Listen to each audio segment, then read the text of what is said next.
Hello and welcome along to another CrowdProperty.com funding opportunity. Today we're going to return to St Albans for the Phase 4 launch of Meadow, Dunstable Road in Redbourn, AL37PQ. Now, CrowdProperty is a peer-to-peer lending platform designed to facilitate loans between private individuals and professional property businesses. CrowdProperty is authorised and regulated by the Financial Conduct Authority under permission number 723959. CrowdProperty is not covered by the Financial Services Compensation Scheme. There are risks with any loans you make, and just like all peer-to-peer lending, your capital is at risk. CrowdProperty endeavours to protect all lenders. This is done by registering the legal first charge against the property project. This means that in the very unlikely event a borrower defaults on the loan, CrowdProperty will be able to take ownership of the project and manage it for the lenders. So the borrower on this project is Acre Invest Limited, their company number 10178-325. The director of the company is Rob Dennis. To talk us through this webinar, I'm delighted to be joined by the construction manager of the project, Sam Brewster. Welcome along, Sam. Tell us a little bit more about you and a little bit more about Rob. Yes, so I'm construction manager for Acre Invest, and I undertake all the projects on a project management role. Acre Invest carries out various residential schemes all over the country. Rob's got a large experience in the matter, and I do the building side of the project. We're just finishing a large development in Luton at the moment, and obviously we're now doing this project in Redbourn, which we hopefully have complete in the next few months. So let's then talk a bit more about this project. And this is phase 4 of an estimated 5-phase raises. CrowdProperty has agreed a total facility of £2.96 million. That's to develop the site in Redbourn in Hertfordshire. The raise amount we're talking about here is £500,000, with £2.11 million already raised and utilised. Phase 4 will pay 8% interest. It's rolled up until the loan end date, anticipated to be the 29th of April 2021. So let's start off by finding out a little bit more about the village of Redbourn. Redbourn is a small village on the outskirts of between Harpenden and St Albans. Very nice village, very historical. The site itself is just off the main high street. The site sat vacant for a few years, and so there's quite a lot of interest on the site, just because it's in such a nice area. That's a 2-acre site, and planning permission has been granted by St Albans City and District Council. Their planning reference is 5/2018/1334 and listed planning consent 5/18/1374, where permissions in place for the restoration and conversion of an existing barns into 2 units, together with the construction of the grounds of a terrace of 3 new houses. Once the works are completed, the property will provide 5 dwellings with the anticipated gross development value of £5.3 million. The maximum loan term is 18 months from the 30th of October 2019. This project is already first charge secured, and the exit strategy is to sell the development. Here's the location plan. You can see the CrowdProperty flag on the left-hand side, just off the M1. Redbourn is very close to Harpenden and not too far away from St Albans. On the right-hand side, you can see exactly where the property is located inside of the village of Redbourn. A little bit more about the location. So that property located on the northeastern edge of Redbourn in a predominantly residential area. It has local amenities, including stores such as Co-op and other small retailers. There's also further amenities located to the east at Harpenden, several schools nearby as well, and various historical monuments, including Iron Age Hill Fort, Roman temples and churches. And Verulamium Park has ornamental lakes and the remains of the city's ancient Roman wall as well. Tell us a little bit more about the development and what you're building here then, Sam. So the site consists of 5 units. There's 3 houses which are semi-detached, and there's a carports between the 3 units, which breaks them up. Then there are 2 barns on the site, one listed barn, which is large barn A on the list there on the slide, and a smaller barn B. Both of them very traditional looking, and then the houses have a much more modern look to give it the contrast between the 3 types of property on the site. Well, we've got some computer-generated images of how it's going to look when it's finished in just a few moments. The GDV is 5.3 million with vacant possession, and upon sale, this project is forecast to generate 1.6 million pounds in profit. They've already started work there, of course, Sam, and the independent monitoring surveyor has been there to have a look. This is the report they did on the 30th of September. Tell us what they found. Progress is really good on the houses. Roofs are almost complete now. Windows are on site and starting to go in. On Barn A, the slab has been poured, ready for delivery of the oak frame beginning of November. Barn A is the historical listed barn, and where we're restoring 30% of the existing oak frame structure into the new building. Barn B is on hold at the moment due to some planning where we're basically trying to increase the size of it slightly just to make the space work better so we can realise better GDVs on the site. All the utilities are being booked in, start arriving on site at the end of October to be connected. Drainage is progressing, that's also being booked in with highways to make the connection end of November. I've got some photos to look at here. These were taken back in May. I guess things have moved on a little bit since this. Yes, so these are the photos of when we was doing the fittings for the 3 houses.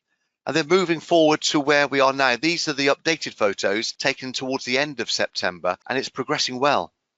Yes, so the top left photo is of the 3 houses. You can see from the photo the roofs are basically complete. We will now work our way down, fit the windows, fit the cladding, complete the brickwork, ready to strike the scaffold in a couple of weeks on the 3 houses. The bottom left photo shows the internal fit out progressing. You can see the cabling and the pipework going in for the plumbing and electrics. And once that's complete, we will start closing the walls up and start plastering and finishing the walls. The top right photo is of Barn A, and you can see in that photo the slab has been poured, and then basically some concrete walls will be formed around the outside of that slab, which the oak frame will then sit on top of that. And here's another aerial view of the project. That was a bit earlier, wasn't it? The first week in September. Yeah, so this was at the beginning of September. So you can see the roofs at that point. There was no slating complete on the roofs. They had all been battened out, insulated and felted, ready for slating. In the upper portion of the photo, you can see the reduced level dig of where Barn A is situated. And also on the left-hand side of the photo, you can just quite make out an orange fence. That is where Barn B will be situated on the site. Here's a photo of that Barn A. That's it, yeah. So that's just before, that was the morning of the slab pour. So that photo was taken really early in the morning, and the ground workers are prepping themselves ready there to pour the slab on Barn A. How did you come across this project? I believe it's through a friend of Rob Dennis who owned the site for quite a while. And it took him about 7 years to get planning on the site. Once he achieved planning, he then sold it to Acre Invest, and that's how the relationship come about. Let's then take a look at some architect drawings. This is the elevations. Talk us through what we're looking at. So we're looking at the rear of the properties of the 3 houses. In the middle house, you can see car parking house 1 and car parking house 2 in the middle unit. And then you can just see the sections there of how the staircases and the doors and the head heights you can achieve or are being achieved on the properties. And then here are the computer generated images of how they're expected to look when they're finished. They're quite huge, aren't they? They're very modern looking house, so a Spanish slate roof tile and black stained cladding with a bluey grey brick with grey windows. And then on Barn A, the CGI slightly changed due to it being a listed building. So we're going for a contrasting look, which the CGI doesn't show that at the moment. So on Barn A, we'll be having red clay tiles, black cladding to match the houses, but a traditional farmhouse brick on Barn A, which has been agreed with St Albans Council. The approach we're taking on Barn A is the new approach we're taking on Barn B to give us this contrasting look of ultra modern houses versus very traditional looking barns. And then here's some drawings of the inside of Barn A and Barn B, and it's on multi-level, isn't it?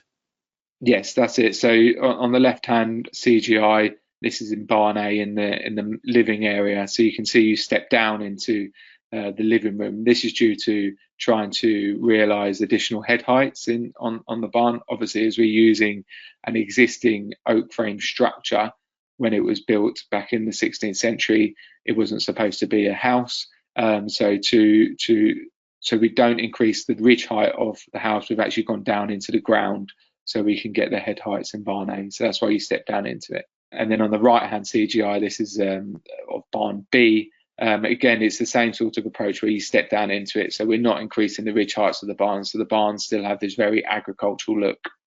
They've had some great success, I understand, with the marketing of these houses. We hope to have now sold all 3 houses. We've shown 4 people round on site and 3 out of the 4 have bought. Obviously, there are discussions still going on plot 3.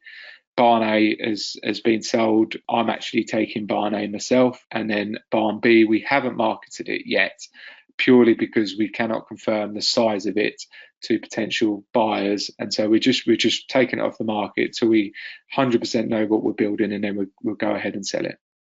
I've got a couple of case studies as well to show everyone. This is a property you did in Pearman Court in Luton. What happened here? So this is a property I also acted as construction manager for this project.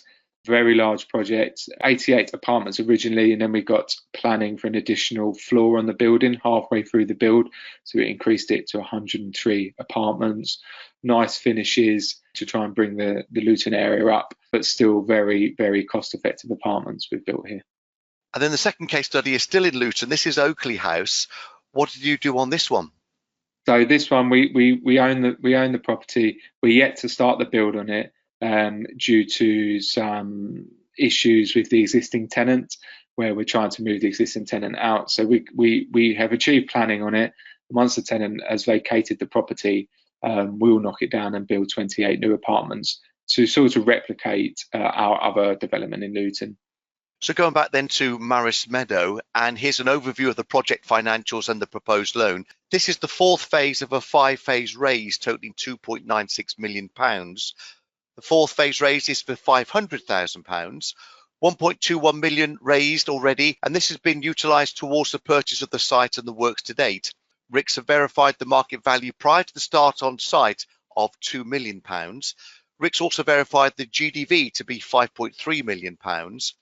Estimated construction cost is £1,404,660. Initial drawdown was £1.26 million. That's representing initial loan to value of 70%. Lenders will receive interest on this raise rolled up and paid at the exit at the rate of 8% per annum equivalent. The loan to GDV excluding the rolled up interest is 57.2%. The amount owed at exit on that GDV including the interest is estimated to be 60.8%. The maximum loan period is up until April 2021. That's to coincide with loan end date. And this phase of the loan is targeted to start on the 16th of October 2020. The exit strategy is to sell the properties, lenders then receiving 8% per annum rolled up, and the capital interest is then paid back at exit. It's already secured with the first charge security against the property. So your next steps are to make sure that you understand the loan, carry out your own due diligence, and then decide how much you would like to lend.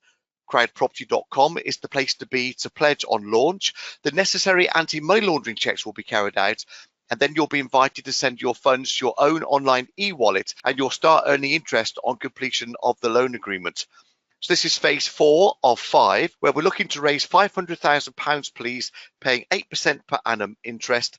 This is on the property at Meadow, Dunstable Road, Redbourn, St Albans, AL3 7PQ. Thank you for watching this CrowdProperty.com webinar. We look forward to you joining us again soon back here at CrowdProperty.com for more funding opportunities.